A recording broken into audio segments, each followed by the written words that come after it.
Bonsoir à tous, bienvenue dans Entre deux news. Ce mercredi 24 septembre, nous revenons sur deux sujets majeurs qui agitent le paysage politique ivoirien à l'approche de la présidentielle d'octobre.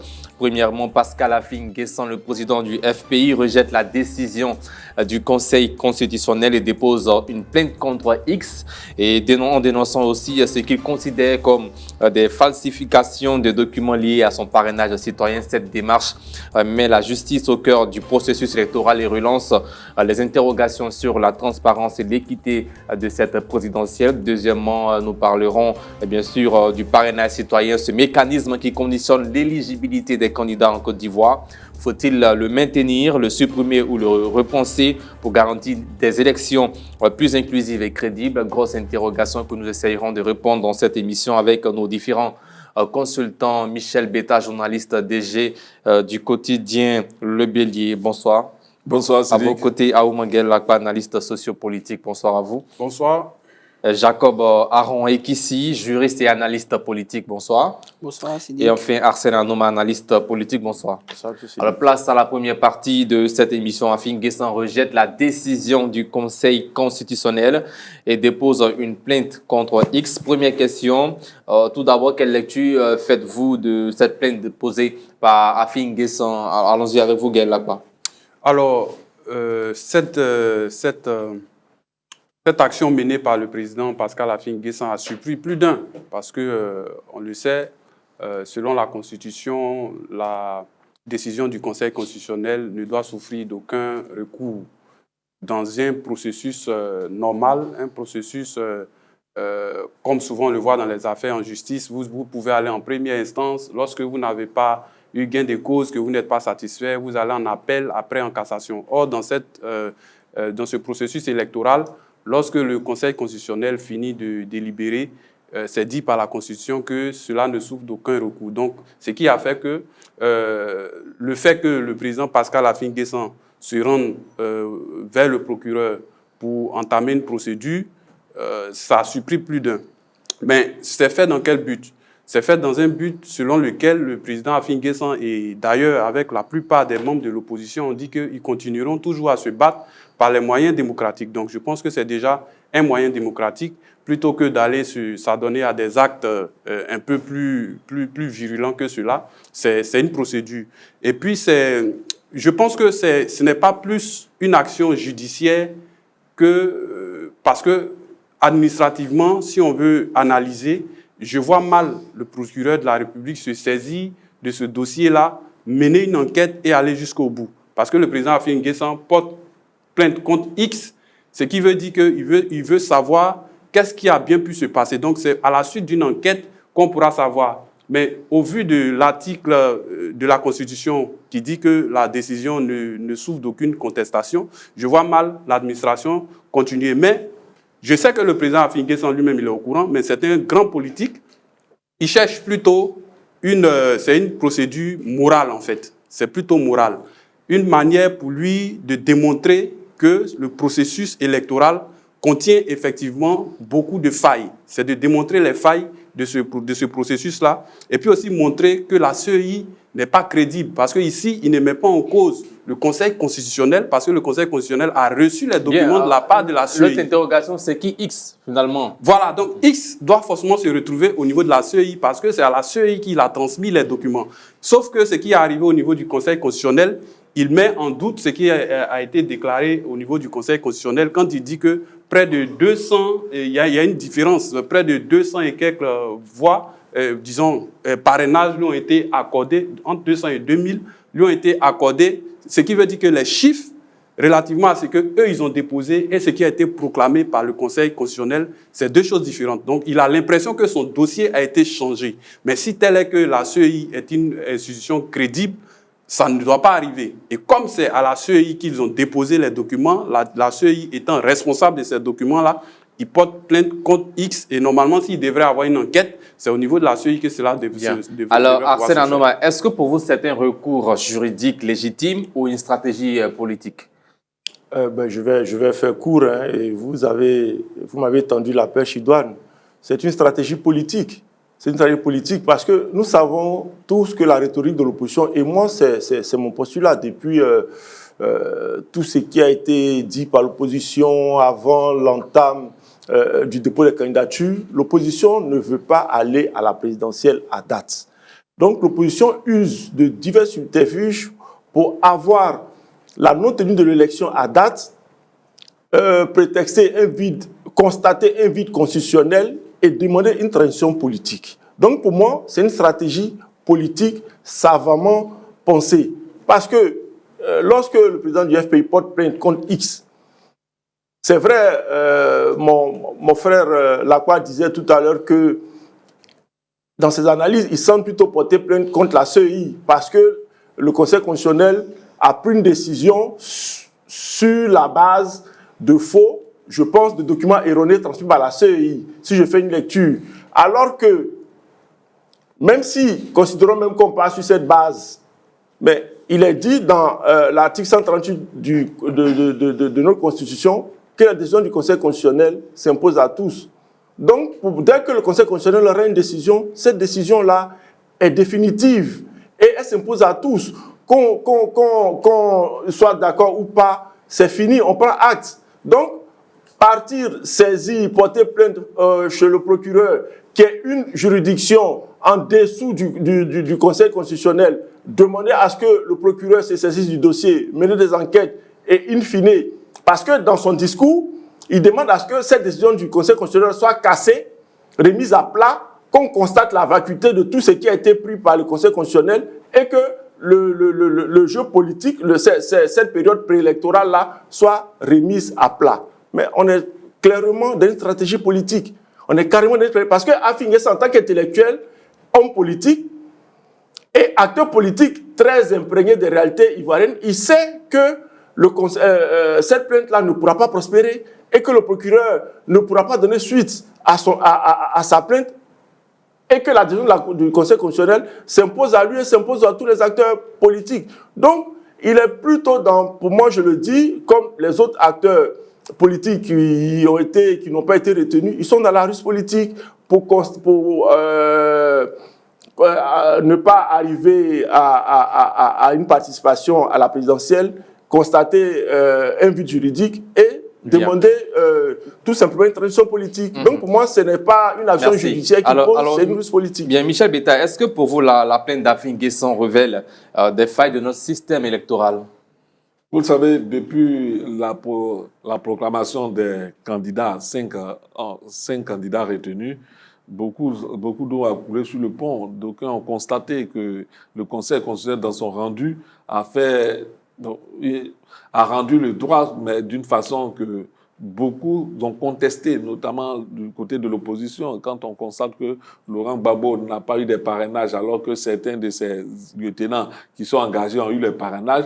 On se pose 1000 questions et Afin Guessan encore vient d'enfoncer le clou en portant une plainte contre X pour manipulation et manipulation de parrainage, si on peut l'exprimer ainsi. Moi, je pense que la plainte d'Afin Guessan, au-delà même du procureur de la République, est un appel à la communauté internationale, puisqu'on vient de recevoir récemment le représentant d'un émissaire de l'ONU qui était là. Et bon, je pense que c'est une manière d'attirer l'attention de toute cette communauté-là sur la conduite du processus électoral qui aujourd'hui montre ses failles à tout point de vue, notamment au niveau des parrainages, que ce soit au niveau même du processus électoral, car Afin Guessan n'a pas manqué d'indexer à la CEI, il a indexé encore la CEI après avoir déposé sa plainte.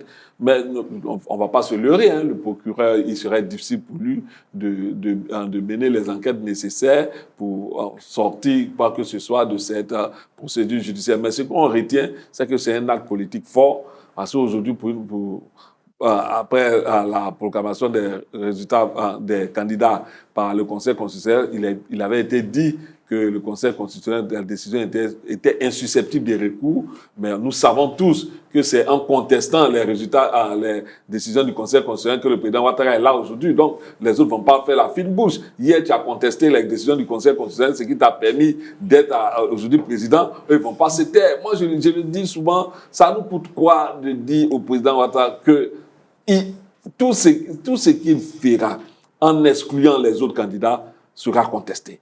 Donc, pour le bien même des Ivoiriens, il serait bon d'attirer son attention et puis l'emmener à revoir le mécanisme. Revoir le mécanisme, pas pour en faire fi de toute question de droit, mais pour que la paix si chère aux Ivoiriens soit préservée. Aujourd'hui, on est dans un processus électoral, post-électoral contesté. Moi, je ne pense pas qu'on sortir... Préélectoral, préélectoral contesté. Et il va de soi que le poste sera encore plus contesté. Parce que ceux-là, ils ne vont jamais admettre que ce qui sortira de cette élection-là, ils ne vont jamais valider ça ou bien accepter ça. Donc, peut-être qu'on va leur imposer ça, mais dans leur discours, ils n'accepteront pas. Et aujourd'hui, la communauté internationale est venue nous dire l'importance pour nous de faire en sorte que le processus électoral soit inclusif. Je veux qu'on l'écoute pour une fois. On l'écoute sans avoir recours à l'affrontement. Parce qu'aujourd'hui, jusqu'ici, l'opposition et le pouvoir ont pu éviter l'affrontement. Moi, je pense que s'ils ont pu l'éviter jusqu'ici, il faut faire en sorte que ça ne survienne pas. Et pour que ça ne survienne pas, il faut inclure ceux qui aujourd'hui estiment qu'ils sont exclus de ce processus-là.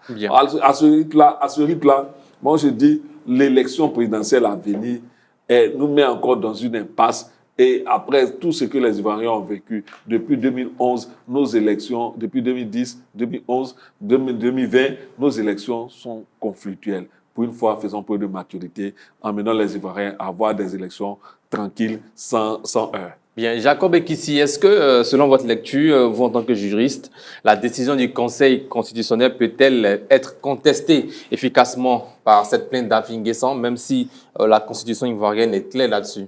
Bon, effectivement, elle peut être contestée, mais annulée, c'est là le problème. On a vu en 2010-2011 le président Ouattara qui a contesté la décision du Conseil constitutionnel, voilà. Même si plus tard, le président du Conseil constitutionnel a reconnu, voilà. Là, vous parlez... En 2020, vous parlez de contester, et je pense que contester, c'est un droit. Maintenant, s'agissant de l'annulation, ce sont des questions qu'il faut se poser. Déjà, tout à l'heure, il a parlé de superfuge à l'endroit de l'opposition. Je pense que c'est un faux jugement. Nous sommes en Côte d'Ivoire, c'est un pays démocratique. Je pense qu'avoir recours donc, à un tribunal de droit commun, c'est quand même un droit. Donc, il ne faut pas qualifier ça de superfuge. Alors, quand j'ai 44 000 parrainages pour 20 régions, et que je me retrouve, donc selon le Conseil constitutionnel, avec 46 000 parrainages pour 38 régions, vous voulez que je fasse quoi? Dans une démocratie, vous voulez que je fasse quoi? Je me pose des questions. Monsieur Afi, considérons que c'est un recours pénal. Il va falloir trouver celui qui a falsifié les documents. Il y a deux questions. La première question, c'est qui est le X? On parle du Conseil constitutionnel ou de la commission électorale? Ça, c'est la première question. Mais si nous allons au pénal, vous allez vous rendre compte que déjà la procédure est longue, il faut ouvrir l'instruction, ça sera très compliqué, on aura fini de voter. Quand on vient au plein contentieux, c'est un recours pour l'annulation, donc pour qu'on puisse réexaminer la décision. Le Conseil constitutionnel, c'est l'organe qui a décidé. Et vous demandez à l'organe qui a décidé de se dédier. C'est déjà compliqué. Peut-être une juridiction communautaire, comme ça a été le cas, mais vous le savez très bien, la Côte d'Ivoire n'a pas respecté un certain nombre de décisions qui ont été prises par la Cour africaine. Donc il ne s'agit même pas pour lui, et je pense qu'il ne faut même pas rêver à ça. Et nous tombons maintenant dans la négociation, tout ce qui est démocratie, et démocratique plutôt. Automatiquement, vous allez vous retrouver dans une situation où il faut mettre en avant la diplomatie, comme le fait le PDCI depuis quelques jours, et le dialogue politique. Encore une fois, demander le dialogue politique. Mais c'est aberrant. Si c'est vrai, si c'est avéré, il y a un problème. 44 000 parrainages, je me retrouve avec 46 000. Il y a de quoi m'inquiéter. Il y a de quoi m'inquiéter. Et pour moi, dans une démocratie, c'est un recours normal. Il ne faut pas juger ce recours. Même si la psychologie, je le pense, est politique, c'est quand même une action juridique qu'il faut respecter. Est-ce qu'il y a des précédents en Côte d'Ivoire ou ailleurs qui illustrent ce type de contestation? Je l'ai dit à l'entame de mes propos, ça, vous savez, ça surpris plus d'un. Parce que, à ma connaissance, ayant fait un peu les recherches, je ne suis pas allé en dehors de la Côte d'Ivoire, mais on n'a jamais vu cela. En général, les contestations se font par des actions de rue, par des sit-ins, pour dire on n'est pas d'accord avec la décision. On va revenir en Côte d'Ivoire en 2010, lorsque Paul Yaoundé avait donné la décision selon laquelle le président Laurent Gbagbo avait gagné. De l'autre côté, l'opposition s'était mise de son côté, avait créé une autre république. C'est-à-dire politiquement et au point de vue de l'exécutif, ils sont passés à l'action plutôt qu'aller encore porter plainte et tout ça. Je pense que c'est inédit. C'est inédit. Et raison pour laquelle, si on analyse de façon scientifique, de façon juridique, de façon pragmatique, cette action est plus politique que juridique, si on est réaliste. Je vais venir à quelque chose que mon ami et frère Anouma a dit, et ça revient tout le temps dans l'expression des partisans de ceux qui sont proches au pouvoir, sans forcément dire qu'il est proche du pouvoir, que l'opposition ne veut pas participer aux élections. Moi, je ne pense pas. En tant qu'analyste, j'ai vu pour ce processus électoral-là, M. Thiam, par exemple, qui malgré ses problèmes du fait qu'il soit retiré de la liste électorale, est allé jusqu'au bout de la procédure. Il est allé déposer ses documents et tout. La même chose pour le président Laurent Gbagbo, et y compris tous ceux qui ont été retenus. On a eu jusqu'à 60 candidatures. Donc personne ne s'est mis dans une logique de boycott pour dire qu'il ne veut pas aller aux élections. Sauf que le Conseil constitutionnel a tranché et aujourd'hui, on a 5 candidats. 4 candidats plus le président Alassane Ouattara, président sortant lui-même. Et ceux qui sont en face du président Alassane Ouattara, c'est qui? Ce sont des opposants. Donc quand on dit les opposants ne veulent pas participer aux élections, ce n'est pas bien dit parce que Simone Gbagbo est opposante, Bion est opposant, Lagou est opposante, Domelo est opposant, y compris ceux qui ont été aujourd'hui écartés. Ils ont joué le jeu jusqu'au bout, et sauf qu'aujourd'hui, ils ont des récriminations à faire vis-à-vis du processus. Ils critiquent le processus parce qu'ils ont été éliminés pour eux injustement. Ils essaient par tous les moyens démocratiques d'essayer de revenir dans le jeu, même si on sait que les dés sont déjà pipés aujourd'hui. Il appartient à l'opposition, effectivement, de revoir sa stratégie, comme on a toujours dit. Il faut une bonne stratégie. Aujourd'hui, tout n'est pas encore fini. Le ciel n'est pas tombé sur la tête des Ivoiriens. Il y a encore des opposants, ceux qu'on cite là, même si on pense qu'ils ne sont pas, ils n'ont pas la carrure politique de ceux qui ont été écartés, mais ce sont des opposants au pouvoir. Jusqu'à la preuve du contraire. Donc, le jeu n'est pas encore fini. Il y a des concertations qui se font, qui ne nous disent pas que bientôt, ils vont se rencontrer pour pouvoir désigner un seul candidat contre le président Ouattara. Tout est possible en politique. Donc, je reviens pour dire que l'opposition est dans le jeu et seulement qu'il y a 2 écoles. Il y a un groupe de ceux qui semblent être un peu plus radicaux relativement à leur position et puis il y a un autre groupe qui, aujourd'hui, est encore en lice. Donc, il faut faire un peu attention quand on et moi, je veux qu'on comprenne, c'est quoi la notion de boycott? Des gens qui ne sont pas retenus pour aller à des élections, vous dites qu'ils boycottent. Donc moi, j'aimerais qu'on m'explique, c'est quoi boycotter? Nulle part, il n'a été dit qu'il n'y aura pas d'élection. La preuve en est que la semaine passée, le PDCI a réitéré en disant qu'on ira aux élections. Donc je ne sais pas, qu'est-ce qu'on dit quand on parle de boycott? De qui est-ce qu'on parle? Je pense que ce n'est pas de l'opposition ivoirienne. De qui est-ce qu'on parle? Moi, je ne comprends pas. Bien. Alors, Michel Betta, est-ce que, selon vous, également votre lecture, y a-t-il possibilité de réexaminer la décision du Conseil constitutionnel?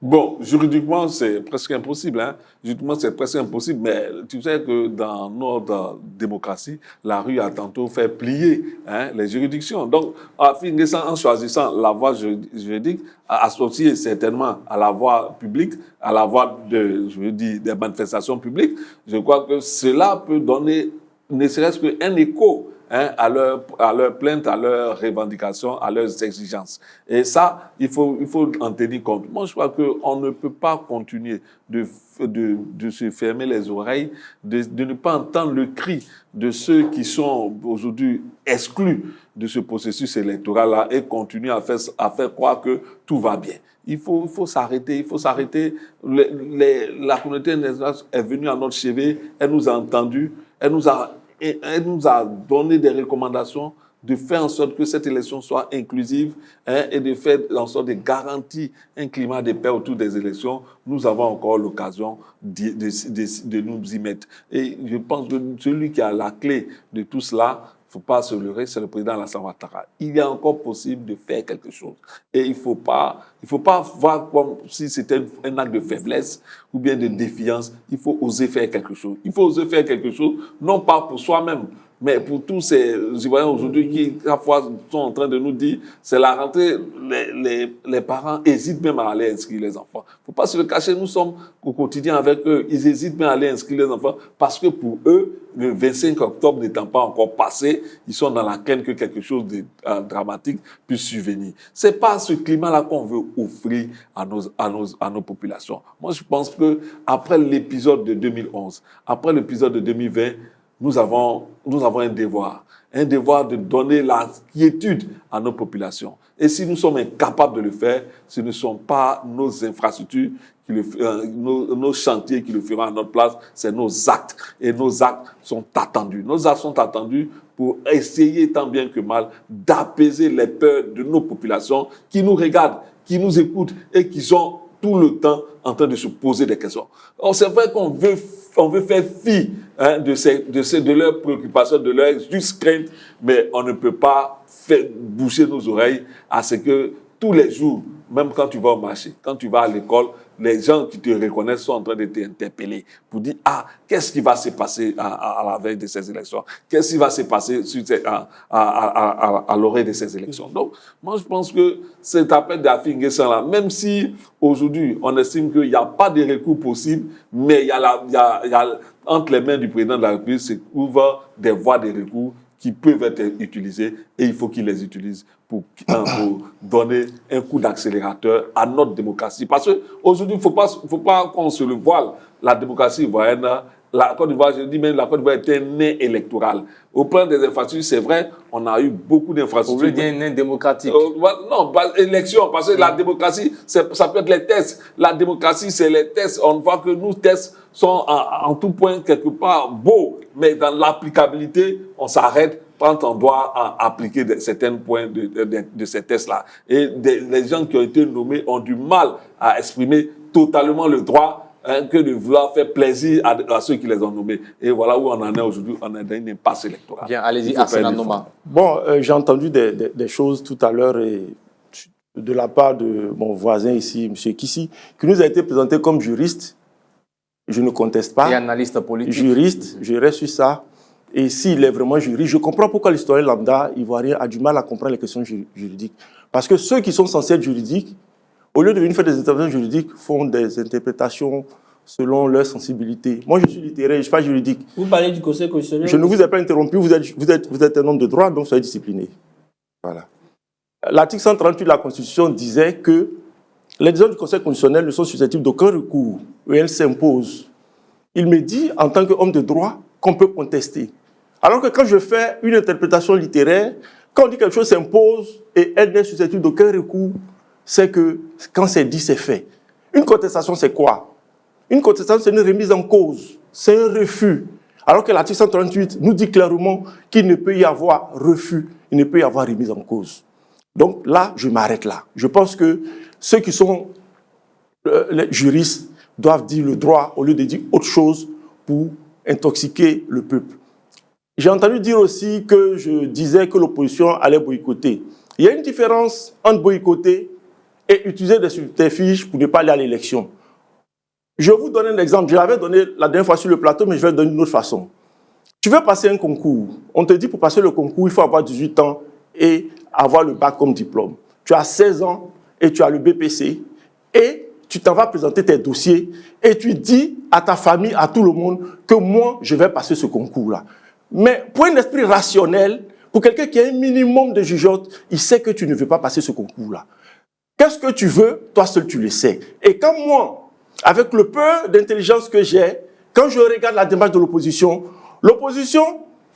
n'a peut-être pas envie de boycotter, mais l'opposition n'a pas envie d'aller à l'élection. Parce que l'opposition fait tout pour ne pas aller à l'élection. Voici un cas de figure dont on est en train de débattre.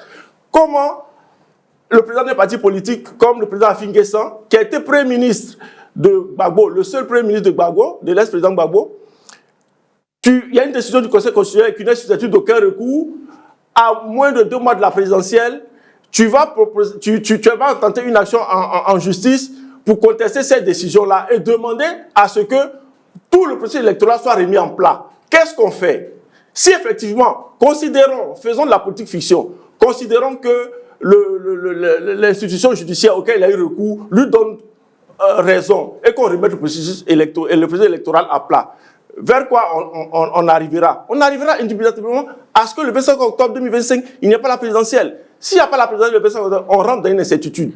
Et l'opposition est fondée à constater un vide juridique et à demander une transition politique. Et justement, c'est dans ce piège-là que le pouvoir et les Ivoiriens censés que nous autres nous sommes, nous refusons d'entrer parce que nous ne voulons plus que la Côte d'Ivoire soit dans l'incertitude. Il y a une date qui a été donnée pour la présidentielle, cette date-là sera tenue. Nonobstant les calculs politiciens de certains opposants qui veulent ruser par des subterfuges politico-juridiques pour arriver à les fins. J'ai entendu mon frère Lacroix dire qu'ils veulent aller à l'élection. Mais pour moi, comme je l'ai dit tout à l'heure, ils n'ont pas envie d'aller à l'élection.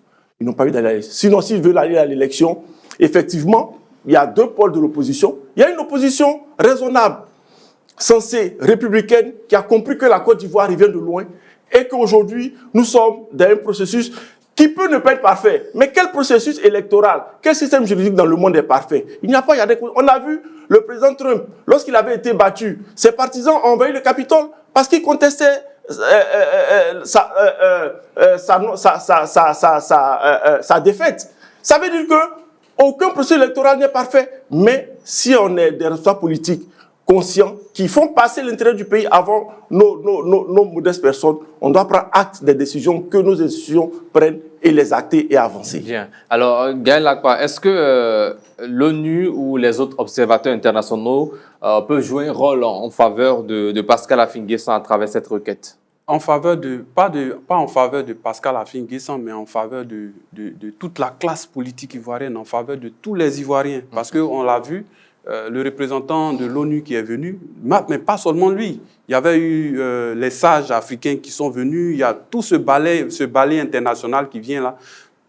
En fonction de ce qu'ils ont en réalité, parce que quand ils viennent, ils voient le parti au pouvoir, ils voient tous les acteurs principaux de la vie politique.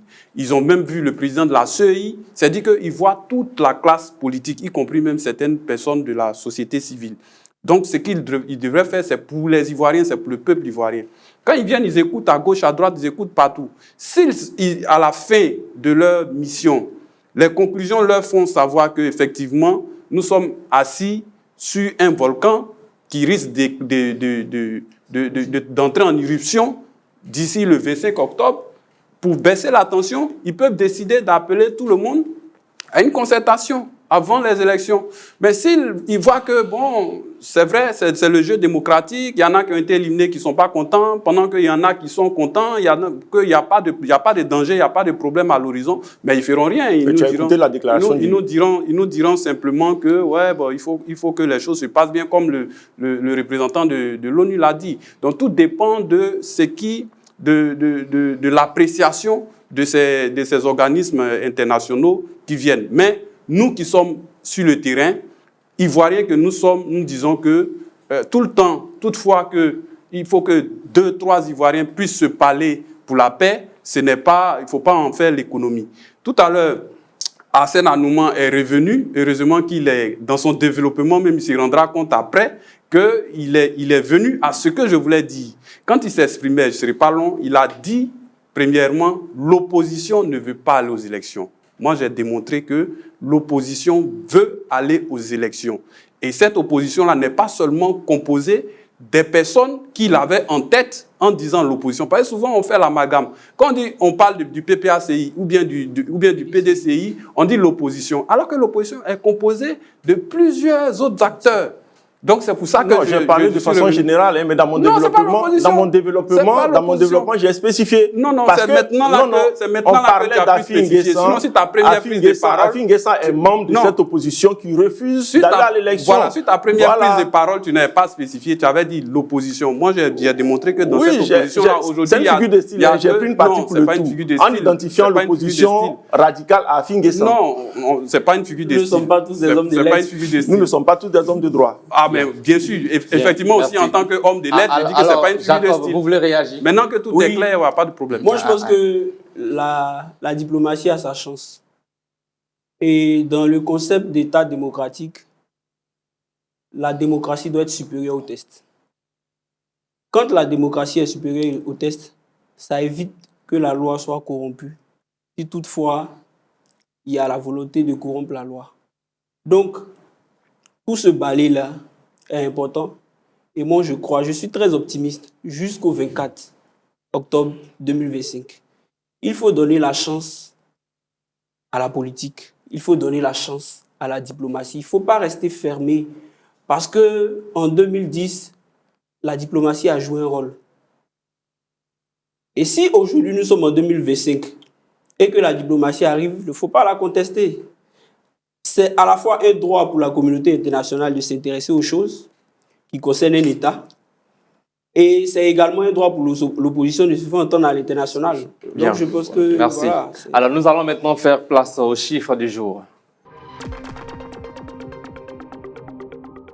Voilà, le chiffre du jour, c'est 525 000 dans le cadre du programme dit CFA, développement des initiatives et des capacités économiques des femmes pour leur autonomisation. Plus de 525 000 femmes bénéficieront d'un appui financé par une enveloppe de 28 milliards de francs CFA mobilisés sur une période de 5 ans par l'État de Côte d'Ivoire. Réaction Michel Beta.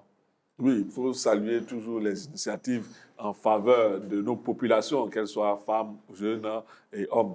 Mais ces genres d'initiatives-là, elles ont l'avantage dans leur présentation d'être très belles. Hein. Moi, j'ai beaucoup suivi avec une attention particulière tout ce que l'État présente, mais c'est dans l'applicabilité où on retrouve des difficultés. Moi, je veux qu'aujourd'hui, après ce projet-là, on puisse quand même suivre ces femmes-là pour ne pas que ce soit des projets éphémères, hein, temporaires, qui ne durent que le temps de leur mise en œuvre. Il faut qu'au-delà de la mise en œuvre, on puisse s'assurer que ces femmes-là continuent, après avoir bénéficié de l'aide qui leur sera apportée, continuent de mener leurs activités et d'être économiquement autonomes. Et ça, c'est un des points importants pour évaluer ces projets-là. Parce que jusqu'ici, bon, quand on entend les chiffres faramineux qui ont été avancés par le pouvoir pour lutter contre la pauvreté, notamment dans le secteur des femmes, avec le fonds de la Première Dame, on se dit qu'il devait y avoir une nette amélioration de la condition féminine en Côte d'Ivoire, mais ce n'est pas le cas, malheureusement. On constate que les femmes sont toujours en des petits commerces qui ne durent pas le temps. Quand elles tombent malades, même ce commerce-là disparaît. Elles sont obligées toujours de chercher des prêts, des crédits auprès de certains de leurs frères, sœurs, pour reprendre encore. Elles reprennent toujours à zéro. Donc vraiment, c'est un cri de cœur que je lance. Il faut que dans le suivi après projet, on s'assure que ces projets-là puissent pérenniser la situation sociale des femmes. Bien, c'est une bonne action. Il faut féliciter les initiateurs. Mais quand on lance ce genre d'initiative, il faut renforcer la sensibilisation sur le terrain. Parce que souvent, effectivement, nous, sur les plateaux, on a les informations, mais arriver sur le terrain, tu en parles à quelqu'un comme ça, il ne sait même pas qu'une telle initiative existe. Et il faut beaucoup communiquer là-dessus. Il faut une traçabilité dans la réalisation de ces projets-là, de sorte à ce qu'on puisse savoir effectivement est-ce que l'impact a été sur le terrain.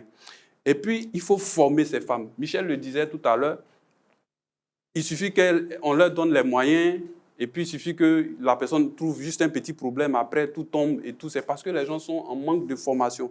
Donc, il faut les former à la gestion de ces entreprises, de ces activités où elles vont investir. Et puis, il faut surtout voir la répartition par zone. Il ne faut pas que tout soit sur Abidjan seulement et quelques villes autour d'Abidjan. La Côte d'Ivoire, c'est 322 462 Arsène Anoma, commentaire sur ce chiffre. Moi, je dis toujours que pour moi, je prends toujours le verre, au lieu de le voir à moitié vide, je le vois à moitié plein. Et je dis toujours qu'il ne faut pas jeter le bébé à l'eau du bain. Il y a des actions qui sont menées pour véritablement impacter le quotidien de nos populations, tant pour la jeunesse que pour la femme, qui sont des secteurs qui tiennent véritablement à cœur du pouvoir. Donc, c'est une action à saluer, qu'il faut pérenniser, amplifier. Et là où je rejoins mon frère Lacroix, c'est qu'il faut œuvrer à ce qu'elle soit diversifiée sur l'étendue du territoire, afin que toutes les couches socio-culturelles puissent en profiter. Bon, je pense que c'est une initiative à saluer. Après, quand on fait le bilan, on a fait émerger combien de championnes nationales? suite à ces initiatives-là. C'est une question importante. Et il ne faudrait pas que ces opérations-là échappent au contrôle citoyen. Je pense qu'il faut mettre à disposition chaque fois les chiffres pour qu'on puisse véritablement évaluer. Il ne faut pas laisser les ministères qui sont en charge donc, de conduire ces processus, si vous voulez, ces initiatives-là, toujours faire leur propre contrôle. Il faut que le citoyen ait la faculté numérique, la faculté matérielle, donc de pouvoir contrôler l'initiative. Mais vraiment, j'insiste, combien de champions nationaux on a fait émerger? Bien. C'est l'heure de la réclame publicitaire. On revient juste après. Voilà, de retour de la pub. Faut-il supprimer ou repenser le parrainage citoyen en Côte d'Ivoire après la présidentielle d'octobre prochain? C'est la grosse interrogation. Première question, c'est juste un rappel par Gaël Lagba. Est-ce qu'on peut revenir sur le rôle initial du parrainage citoyen choisi par notre pays? Alors, le parrainage citoyen, d'abord, disons que c'est une nouveauté. C'est une nouveauté relativement à 2020. Non, 2010. Parce qu'en 2020, il y a eu aussi le parrainage. Que dit le parrainage citoyen? Tout candidat aspirant à la candidature doit réunir des parrainages relativement de 1% du suffrage de la région où il se retrouve. Et il faut réunir autour de 17 régions.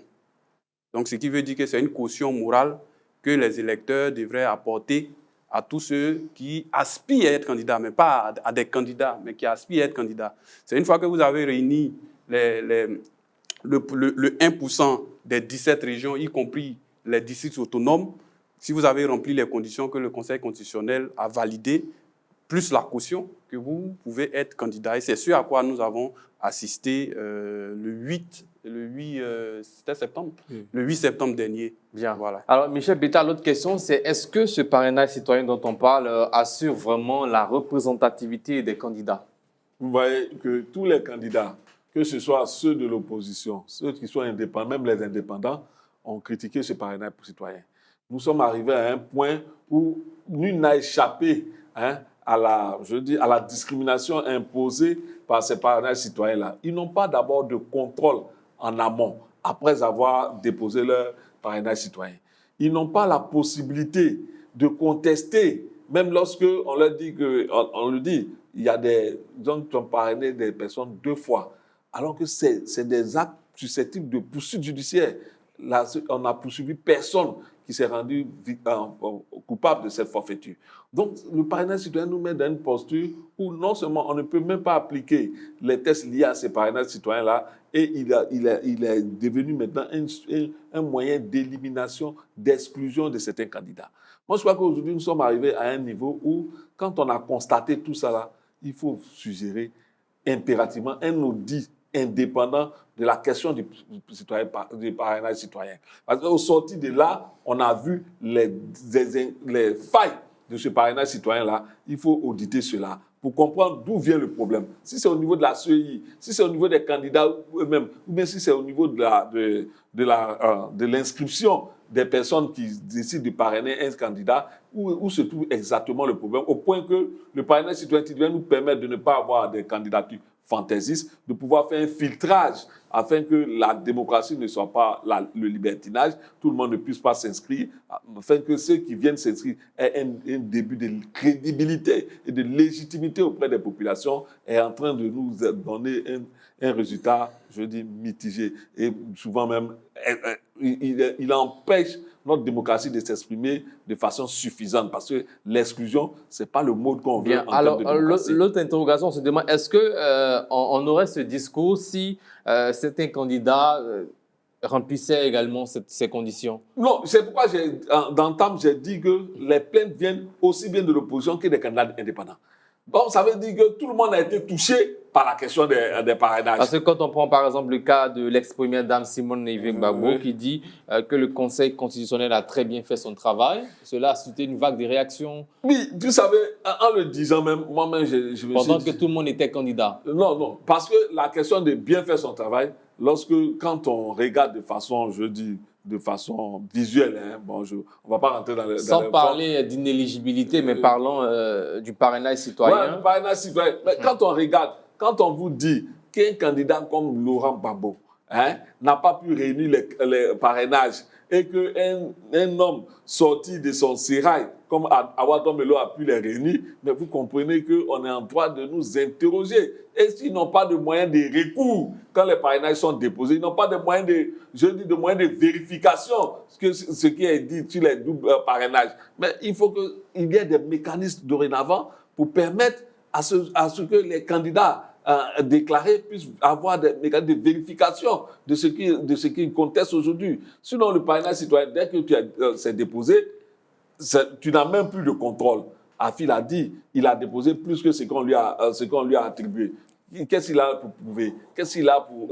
Quel élément il a pour prouver que ce qu'il dit est vrai ou bien ce qu'on lui a attribué est faux? Bon, tout cela nous met dans une posture qu'on comprend aujourd'hui que ce parrainage citoyen ne peut plus continuer dans la forme actuelle. Soit on le réforme, soit on l'audite et on trouve les failles et on essaie d'améliorer. Auquel cas, on va aller d'élections qui nous mettent encore dans une posture d'exclusion de certains candidats et ce n'est pas bon pour notre démocratie, ça fragilise la démocratie ivoirienne. Bien. Gaël Lakba, est-ce que pour vous, Arsène Anoma, est-ce que pour vous ce parrainage assure la représentativité des candidats? Moi, ce n'est pas le système de parrainage qui est en cause. Mais je voudrais d'abord faire une historique. Bien, mais il faudra d'abord répondre à la question. Pour vous, cela assure la représentativité des candidats? Non, j'en viens. Le parrainage d'abord a été institué pour la première fois pour la présidentielle de 1995, où on demandait 500 signatures. Et après, le parrainage a disparu pour revenir pour l'élection de 2000, je crois, 2020, pour revenir pour la présidentielle de 2020, à l'initiative des partis politiques suite au dialogue politique. C'est-à-dire que le parrainage a été demandé par les partis politiques aujourd'hui qui le contestent. Ce n'est ni une invention de la CEI, ni une invention du président Ouattara, ni une invention du RHDP, mais c'est quelque chose qui a été demandé par tous les partis politiques ivoiriens. Et même, ça a été révélé par le président de la CEI, les partis politiques ivoiriens demandaient 10%. Et c'est à la suite de discussions qu'il a été admis 1%. Les mêmes 1% aujourd'hui que beaucoup ont du mal à avoir et ils vivent dans les brancards. Maintenant, ce que je voudrais dire, c'est qu'au lieu de contester le parrainage, moi je pense que nos leaders politiques doivent être plutôt formés politiquement et faire preuve de civisme. Il manque de formation politique et de civisme. Ils ne sont pas républicains. Parce que lorsqu'on est républicain, lorsqu'on a l'esprit civique, lorsqu'on aime son pays, on s'incline devant les décisions qui ont été prises par les institutions. Moi, je suis surpris un peu. En fait, quand tu le dis, on a l'impression qu'il y a un seul camp qui est républicain. C'est celui qui est au pouvoir. Je vais finir de développer. Il faut être républicain. J'ai des exemples qui sont là. J'ai pris l'exemple la dernière fois ici, je l'ai pris en France, par exemple, sur le cas Marine Le Pen. Mais aucun système ne fait l'unanimité. Même si je reviens en France actuellement, il y a une discussion de la classe politique pour voir s'il ne faut pas instruire une dose de proportionnel dans le système qui est là. Aux États-Unis, ils sont en train de réfléchir pour voir s'il ne faut pas laisser le système où les grands électeurs élisent le président pour recourir à un système de suffrage universel direct. Parce qu'il est arrivé qu'un candidat remporte le suffrage universel et ne remporte pas les grands électeurs. Mais ces candidats-là se sont inclinés devant les règles qui ont été établies par le pays. Il faut que nos hommes politiques, pour une fois, ils soient fair-play, ils soient bons perdants. Parce que ces mêmes personnes-là, lorsqu'ils gagnent, ils sont contents. Lorsqu'ils perdent, ils vivent dans les bracards. Tout à l'heure, je ne sais pas si c'est mon frère Bétaou qui avait parlé de Simone. Mais voyez, Simone qui a félicité le Conseil constitutionnel, qui a félicité le Conseil pour le travail parfait qui a été fait. Mais si, par exemple, elle n'avait pas été retenue, peut-être qu'elle aurait dit que le Conseil constitutionnel fait mal son travail. Et c'est ça le problème de nos hommes politiques. Il faut qu'ils soient conséquents, il faut qu'ils soient républicains, il faut qu'ils respectent les décisions. Parce que ce ne sont pas les systèmes que nous mettons en place qui sont problématiques. Ce sont les hommes politiques qui rendent ces systèmes-là problématiques. Bien. Alors, Jacob Ekissi, est-ce qu'il faut supprimer ou repenser le parrainage citoyen? S'il faut supprimer ce système, qu'est-ce qui ne marche pas? En l'état actuel, le parrainage citoyen a des problèmes en Côte d'Ivoire. Vous demandez à des gens qui ne votent pas, c'est-à-dire on est généralement autour de 36%, 33%. Vous demandez à des gens, donc à des citoyens qui ne votent pas massivement, de parrainer des candidats. Vous voyez déjà, c'est beaucoup compliqué. Et en 2010, nous avons connu une crise. Vous demandez à des gens de donner des informations les concernant, et de parrainer des candidats. Si je me pose la question de savoir, mais et si quelqu'un d'autre voit mon nom, est-ce que ça ne va pas me porter préjudice? C'est autant de choses. Techniquement, ça a été difficile. On parle d'appareils qui ne fonctionnent pas, on nous dit que ça bug. Vous savez très bien que l'outil Internet ne couvre pas la totalité du territoire ivoirien. On a l'effort numérique de compilation des informations qui est très difficile. Quand vous avez 50 000 pareils et qu'on vous demande de retranscrire ça sur un fichier numérique, comprenez que c'est très difficile. Pour un indépendant qui n'a pas forcément de grands moyens, c'est très compliqué. La variation des chiffres entre la CEI et le Conseil constitutionnel, il y a problème. On nous parle de 44 000. Si ce qu'il dit est avéré, on nous parle de 44 000 déposés, 46 000 déclarés. Il y a déjà un souci. Et le candidat n'a aucun moyen de vérifier. Ça, c'est la plus grosse inquiétude. Le candidat n'a aucun moyen de vérifier. Et économiquement, il faut payer des puces réseau, il faut payer l'outil, il faut acheter l'outil à la fois Internet, informatique. C'est autant de moyens qu'il faut dégager qui montrent que les indépendants sont lésés. Bien. Et je pense qu'en l'état actuel, on peut se passer du parrainage, même si le parrainage est un exercice. Oui, pour le moment. Même si l'exercice, donc le parrainage est un exercice citoyen qui est très bien, en l'état actuel. Mais s'il est très bien, pourquoi l'enlever? Parce qu'il y a autant de dysfonctionnements qui n'arrangent pas. Aujourd'hui, qu'est-ce qui est contesté en réalité? Et on parlait d'AFI tout à l'heure. Qu'est-ce qui conteste? C'est des chiffres. Mais des chiffres qui sont liés à quoi? À ce processus-là. Donc, des chiffres qui sont liés à l'opération de recueil de parrainage. Donc, je pense qu'il y a un véritable souci, il y a un dysfonctionnement qui fait qu'on peut se passer de ça. Et souvent, on parle de candidature de complaisance. Je comprends. Je ne suis pas totalement contre ça. Mais je pense que parler de candidature de complaisance, je suis ivoirien, je suis un citoyen, je jouis de mes droits civiques et politiques. Je veux être président. C'est mon droit. En l'état actuel, là où la Côte d'Ivoire se trouve, on peut permettre ça. Donc, il ne faut pas chercher à exclure. On parle d'exclusion à un certain niveau. Ne parlons pas d'exclusion aussi à la base. Donc, je pense qu'on peut se passer du parrainage citoyen parce que, bien que bon, tel qu'il fonctionne en Côte d'Ivoire, il n'est pas totalement intéressant. Bien. Gaël Lakpa, faut-il se passer, on peut se passer du parrainage citoyen ou pour vous, tout simplement, il faut des modifications où tout va bien? Je vais faire une petite analyse avant d'arriver à mon postulat final. Hassen l'a rappelé tout à l'heure, et c'est honnête, qu'en 1995, le parrainage citoyen avait déjà été essayé en Côte d'Ivoire. Ça n'avait pas marché. Ce qui a fait qu'en 2000, il n'y avait plus de questions de parrainage. En 2010, il n'y avait pas de questions de parrainage. Mais ça n'a pas empêché la Côte d'Ivoire d'avoir un président élu en 2000. Ça n'a pas empêché d'avoir un président élu en 2010. Et en 2020, nos politiques se retrouvent pour aller s'accorder sur le fait de ramener le parrainage. Mais avant de s'accorder, je pense qu'il fallait d'abord interroger les problèmes qui sont arrivés en 1995, qui ont fait que ce parrainage-là a disparu. Et puis, si on a détecté ces problèmes, qu'on a pu les résoudre, maintenant venir valider la question. Ça n'a pas été fait. Et chaque parti étant à ce dialogue politique-là, pensant à ses propres intérêts, sans aller dans la technique, dans la réalisation du parrainage, a validé. Qu'est-ce qui s'est passé? Et ils avaient même proposé 10%. Hein. En 2020, il y a eu déjà le premier problème. Le ministre Yamien Konan avait été éliminé pour des questions de doublons. Mamadou Koulibaly aussi. Donc lui n'est pas parti. Oui, à la fin. Mais il y a eu des critiques. Et 2025, on essaie d'améliorer. Ce qui fait qu'on envoie maintenant la tablette pour essayer de régler le problème des doublons et autres. Mais sauf que là encore, avec la tablette, plus les fichiers Excel, il y a encore des problèmes. Vous voyez, on a reçu le représentant du candidat Fieni ici. Vous vous souvenez? Le lendemain au lendemain qu'on leur donnait les tablettes, ici même on a fait la démonstration avec une tablette que même ici à Abidjan, pour pouvoir se connecter, il a fait au moins 4 minutes avant d'avoir accès au serveur. C'est-à-dire que, en réalité, de façon technique et dans l'applicabilité, dans l'application même du processus de parrainage, il y a problème. la Côte d'Ivoire n'est pas encore prête à pouvoir gérer cette question-là. Parce qu'elle est technique, elle est logistique, Économique. et puis économique, et puis elle touche aussi les ressources humaines. Donc, c'est bien intéressant de pouvoir savoir que dans certains pays, ça marche, mais en même temps, nous, on n'est pas encore prêts à cela. Il faut qu'on soit honnête à ce niveau-là.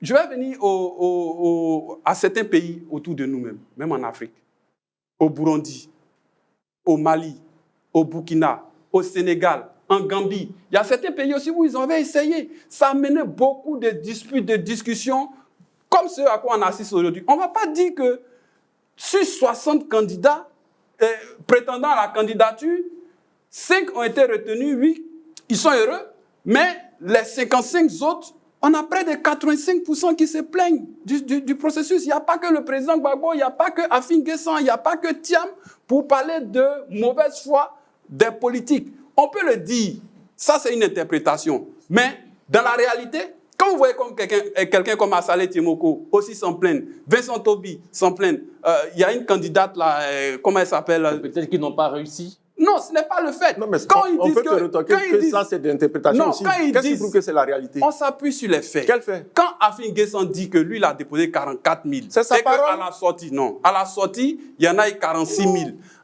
Assalé Tiemoko aussi a démontré. Quand les gens parlent, là, ils ne disent pas comme ça que je ne suis pas d'accord. Ils apportent des éléments. Il y a le Conseil constitutionnel qui donne des raisons, fausse carte d'identité, des doublons par moment. Comment? Il y a aussi la question du manque de confiance à nos institutions parfois. Non, pas forcément. Parce que même la question des cartes d'identité dont on parle, on ne va pas remettre en cause ce que la présidente du Conseil constitutionnel a dit. Mais je dis que techniquement, il y a beaucoup à voir et à revoir. Et si tout ça la ressort, c'est que faut laisser le fait que, pour moi, c'est fini. Hein. Les candidats sont passés. C'est comme un match de football. Alors, vous allez, on vous a montré les règles, vous avez accepté. Mais après tout cela, quand on voit que ça apporte trop de problèmes, quand en 1995, ça a été supprimé, ça n'a pas empêché qu'en 2000 et en 2010 qu'on ait un président. Aujourd'hui, et depuis le début, moi j'ai toujours dit, cette affaire de parrainage, la Côte d'Ivoire n'est pas encore prête. Il faut la mettre de côté. Après, faire des phases pilotes, s'appuyer sur ce qu'on critique aujourd'hui pour régler. Et puis si on est prêt, peut-être dans 30 ans, on reviendra avec. Mais aujourd'hui, là, la Côte d'Ivoire n'est pas encore prête. Bien. Michel Betta, quels sont aujourd'hui est-ce qu'il y a des avantages du parrainage citoyen? Bon, moi, je l'ai dit dans le démocratie. temps, mais c'est pour filtrer un peu les candidatures. Vous avez vu? Ce n'était pas le cas cette année. Non. On a vu 60 candidatures au départ. Non, c'est pour filtrer, parce que la preuve en est, deux sont venus déposer. Cela aurait dû décourager certains candidats qui n'ont aucune assise, même communale déjà. C'est là même que ça a augmenté. Je le dis pourquoi. Vous savez, dans la conduite du processus, vous voyez, l'opposition a dit qu'elle est pour le parrainage citoyen, mais c'est la conduite de ce processus-là qui est le problème. Vous savez, le parrainage citoyen, comme on a pris des exemples ailleurs, au Sénégal, ça se fait. Mais c'est les partis politiques. Parce qu'au Sénégal, il n'y a pas de candidature indépendante. Toutes les candidatures sont portées par un parti politique. Donc, à cet effet-là, les partis politiques, pour montrer leur représentativité, avant d'aller déposer un candidat ou bien présenter un candidat, doivent aller coopter déjà des voix. Et ça, moi, je pense que c'est bon pour l'ordre débat démocratique. Parce que, en fait, vous voyez, moi je dis, la marche suprême, c'est la présidente de la République. Quand quelqu'un veut arriver là-bas, il faut qu'il ait une histoire, il faut qu'il ait un parcours. On ne peut pas se lever ce soir matin, on a pour ceux-là, assise son salon, et puis venir vouloir... Non, moi, il faut arrêter de banaliser ces choses-là. Parce que, en fait, moi, je pense toujours à ceux de nos plus jeunes enfants qui regardent ces actes-là. Les actes, on ne doit pas minimiser ces choses-là. Il faut trouver les mécanismes pour ne pas que ça arrive. C'est pourquoi on dit, au niveau de la CEI, il faut déjà un filtre au niveau des parrainages. Si c'était fait au niveau de la CEI, les uns et les autres pourraient avoir des recours. Pour vous, il faut juste repenser le parrainage. Voilà, il faut repenser. Sinon, le parrainage doit exister. Il ne faudrait pas qu'on se leurre. On ne peut pas permettre à tout un chacun de se lever du jour au lendemain. Il faut conduire le schéma de la présidence. C'est un processus de vie. Vous parlez d'un filtre au niveau de la CEI déjà. Mais en dehors de cela, il y a d'autres problèmes qui se soulèvent, hein, dans le cas Pascal Afin-Guessan qui mettent en doute ce qui a Non, été je dis révélé. que c'est pourquoi j'ai parlé d'audit. Il faut, après ça, chercher à auditer la question du parrainage citoyen, un audit indépendant pour voir où ça flash, où ça flanche exactement, où le problème se pose. Il faut y arriver. Moi, je veux qu'on comprenne une chose. Nous sommes dans une démocratie où il faut qu'on monte de la maturité. On a pensé que 2025 serait un test de maturité démocratique, mais malheureusement, on a vu encore que nous sommes encore à certains tâtonnements. On n'est pas encore prêt. On est encore à certains tâtonnements qu'on aurait pu éviter. Parce qu'il y avait plus de bonne foi, de bonne volonté que de vouloir éliminer certains par des stratagèmes qui ne répondaient pas à tous. Pour moi, je vais conclure. Vous allez répondre la parole, pour allez-y. dire que, pour ma part, le parrainage s'impose. Parce qu'il ne faudrait pas permettre à tout un chacun de venir brandir sa candidature comme il le veut. Il faut d'abord s'assurer que les uns des autres ont des assises avant d'arriver à vouloir présenter une candidature. Mais il faut repenser le processus de conduite de ce parrainage. Pour moi, dans les conditions de candidature énumérées dans le code électoral, le parrainage citoyen est la condition de candidature qui donne le plus de crédibilité aux candidats. Parce que un milliardaire peut avoir 50 millions, alors que, comme l'a dit M. Betta, il n'est reconnu que par sa seule famille. Peut-être même dans sa famille, mais tout le monde ne va pas le voter. Mais alors que... Et cet Ivoirien également qui est reconnu, qui est connu par tout le monde, mais qui n'a pas les 50 millions. Non, mais je viens. En fait, pour moi, c'est possible dans les deux cas. Mais avoir le parrainage citoyen, être capable de remplir toutes les conditions du parrainage citoyen, ça montre que déjà, tu as une assise nationale. Et c'est parce que les partis politiques même ont vu cela, que les partis politiques ont demandé à ce qu'il y ait le parrainage citoyen. Donc pour moi, c'est la meilleure condition. Nous avons vu au dépôt des candidatures, il y a des candidats qui sont présentés en sandales. Il y a des gens qui sont venus même sans extrait de naissance. Il y a des gens qui sont venus avec la même chemise qu'ils avaient lors de l'élection de 2020. Mais quand même, la Côte d'Ivoire est arrivée à un certain niveau où il faut respecter la fonction suprême. Et remplir aux conditions du parrainage est pour moi le goulot d'étranglement le plus susceptible de refléter la capacité du candidat à briguer cette magistrature-là. Maintenant, nonobstant cela, c'est une œuvre humaine. C'est une œuvre humaine, il ne faut pas rester figé. J'ai pris des exemples tout à l'heure pour dire qu'en France, ils sont en train de voir s'il faut inclure dans les conditions électorales une dose de proportionnelle. Aux États-Unis, ils sont en train de voir s'il faut repenser le système d'élection. Ça veut dire qu'après l'élection, comme il y a eu le dialogue politique et puis le parrainage citoyen dans sa forme actuelle a été institué, les partis politiques peuvent se retrouver. Entre nous Ivoiriens, on peut se retrouver et puis faire le bilan, voir ce qui a marché. Parce qu'on utilise aussi des moyens techniques, comme les tablettes et autres. Faire le bilan de ce qui a marché, de ce qui n'a pas marché et essayer de repenser cela pour le parfaire. Mais le parrainage citoyen ne peut pas être abandonné. Et le problème même du parrainage citoyen, et moi je le dis toujours, le problème, c'est la confiance en nos institutions. Nos hommes politiques ne sont pas civiques, ils ne sont pas républicains. Ils ne pensent qu'à leur personne politique eux-mêmes. Et ils font passer leur personne politique au-delà des intérêts de la nation. Sinon, le parrainage politique, le parrainage citoyen est la meilleure formule. Non, mais Siddiq, on n'évalue pas la légitimité d'un candidat par un parrainage citoyen. C'est au vote. Donc même s'il a des milliards qui payent ses 50 millions, attendez au vote. Si il a été élu, pourquoi vous dites qu'il n'est pas légitime? Parce qu'il n'a pas réuni le nombre de parrainages. Je veux dire que la légitimité, ce n'est pas au niveau du parrainage, ça va au-delà. Je suis candidat, je n'ai pas d'assises, j'ai 50 millions. Et si demain je deviens président de la République, vous allez dire que parce que je n'ai pas, ou j'étais susceptible de ne pas obtenir le nombre de parrainages qu'il faut, donc je ne suis pas légitime. Je pense que j'accepte, j'épouse d'ailleurs, c'est son avis, mais je pense que la légitimité ne s'évalue pas là. C'est au vote.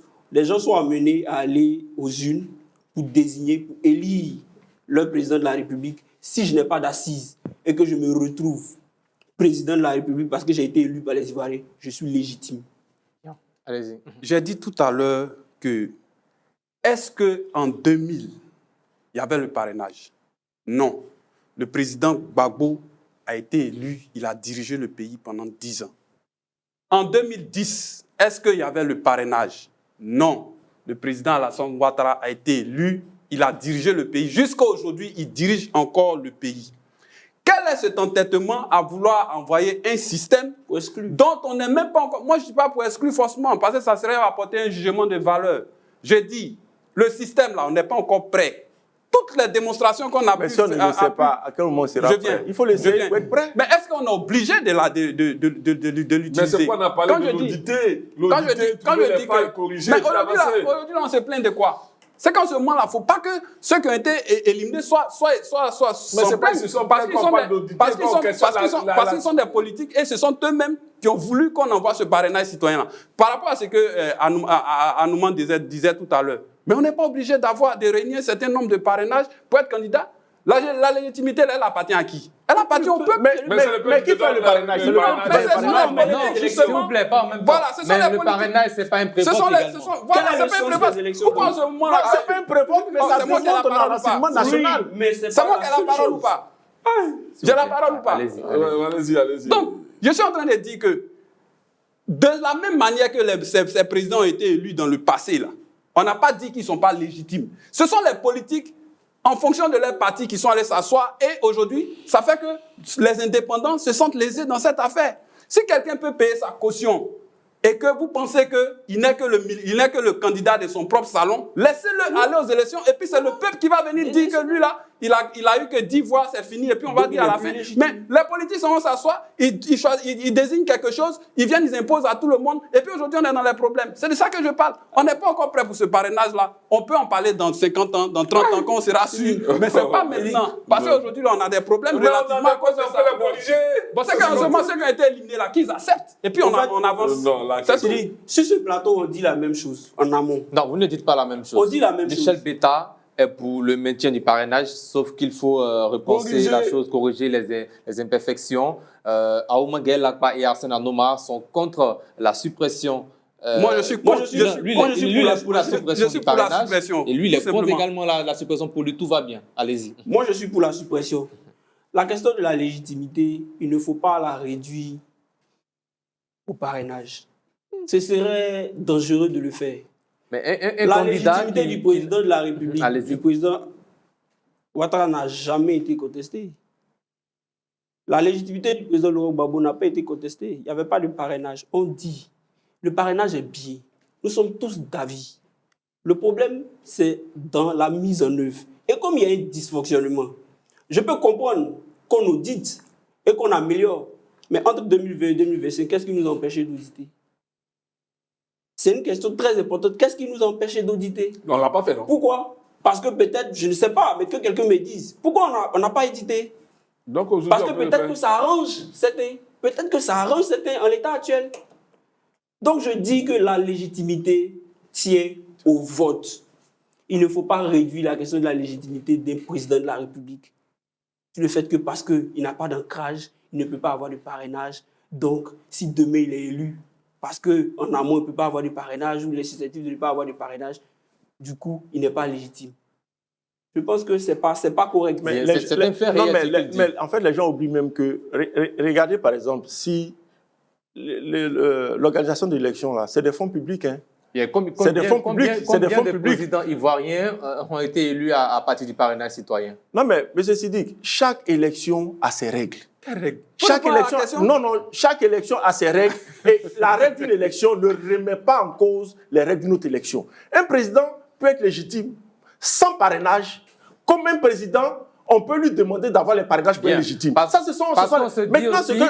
Même s'il y a 1000 candidats, le candidat qui a plus de représentativité, qui a un bon projet de société, sera élu président. Mais j'en viens, je disais, ce que les gens oublient, c'est qu'in fine, l'organisation de l'élection, là, c'est notre argent qu'on prend pour organiser. Hein.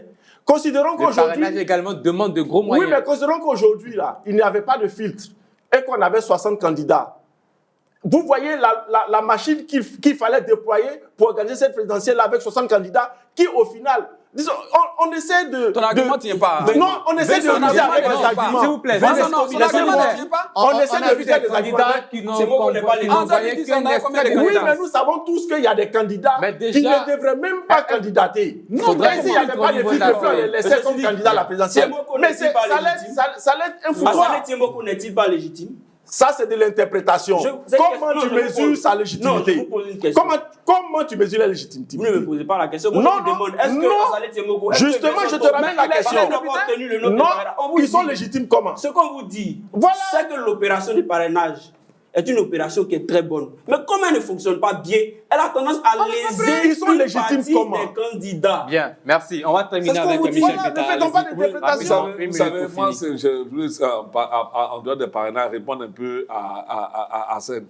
Hassan estime que les candidats ne sont pas républicains, ils ne veulent pas accepter. Mais visiblement, quand on s'en tient à son argumentaire, c'est le RADP seul qui m'a l'air de parti républicain. Non, en fait... Ça, c'est de l'interprétation. Non, mais c'est que ça discours ressort. Moi, ce que je veux dire, vous savez, on est en train de marcher dans une république qu'on veut assez quand même, assez, je veux dire, mieux outillé à conduire les questions électorales, à construire une démocratie autour des questions électorales.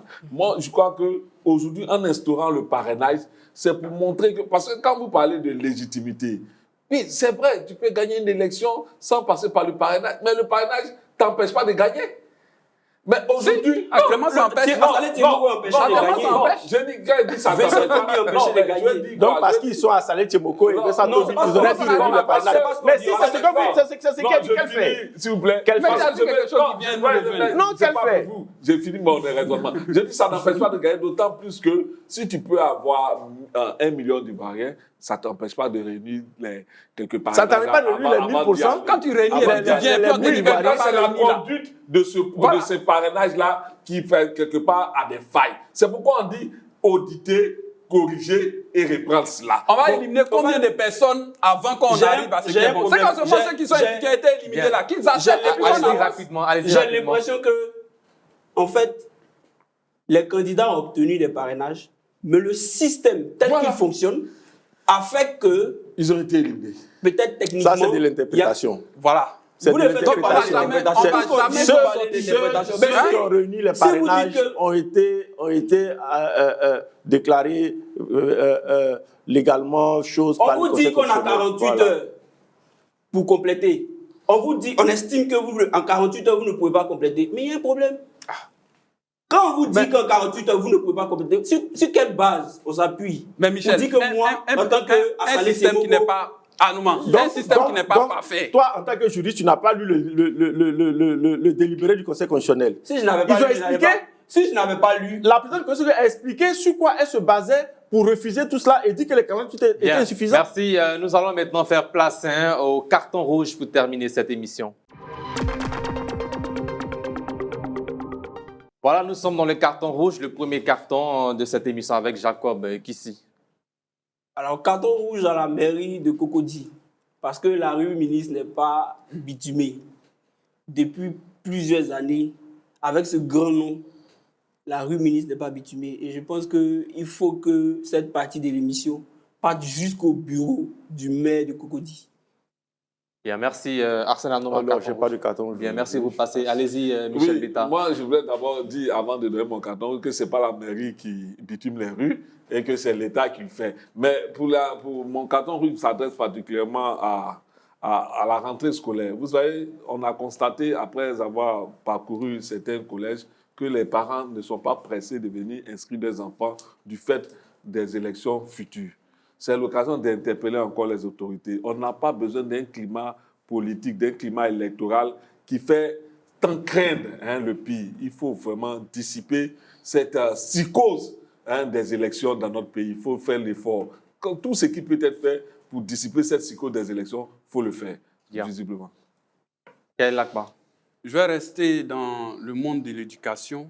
Carton rouge à nos chers enseignants, certains qui... Je ne sais pas s'ils n'ont pas la conscience pédagogique. On le remarque depuis un certain moment, des enseignants, surtout ça se passe beaucoup dans le primaire, ils filment les enfants en plein cours. Des enfants souvent qui s'expriment encore en langue maternelle, qui sont au CP1 jusqu'au CE1, qui ne savent pas s'exprimer ou bien souvent qui font des fautes. Le comportement des enfants en classe, aujourd'hui, est filmé par nos instituteurs et institutrices et ça se retrouve sur les réseaux sociaux. Mais quel parent a besoin aujourd'hui? Il faut protéger la vie privée de ces enfants-là. On ne sait pas qui ils seront demain. Et donc, l'enseignant lui-même, il filme les scènes de tout ce qui se passe en classe et puis on balance facilement sur les réseaux sociaux. C'est pas pédagogique. C'est pas sérieux et il faut que vraiment le ministère regarde dans ce sens-là, que les enseignants arrêtent de faire ce genre de choses. Bien. Ça humilie les enfants même parfois. Merci Gaël Lacroix, merci Jacob Ikissi, Arsène Anoma et Michel Beta, vous aussi, chers téléspectateurs. C'est la fin de cette émission. Merci de l'avoir suivi. On se donne rendez-vous demain à partir des 19h30 pour le dernier numéro de la semaine entre deux news. C'est du lundi au jeudi sur Reflet TV 337 sur Canal+, 437 sur Free, la TV d'Orange et puis notre site internet www.reflet.tv et sur les réseaux sociaux également, Facebook, YouTube, Reflet TV. Suivez en direct cette émission. Et n'oubliez pas de la partager dans tous vos groupes sur les réseaux sociaux. Que Dieu veille sur vous et sur la Côte d'Ivoire. Bonsoir.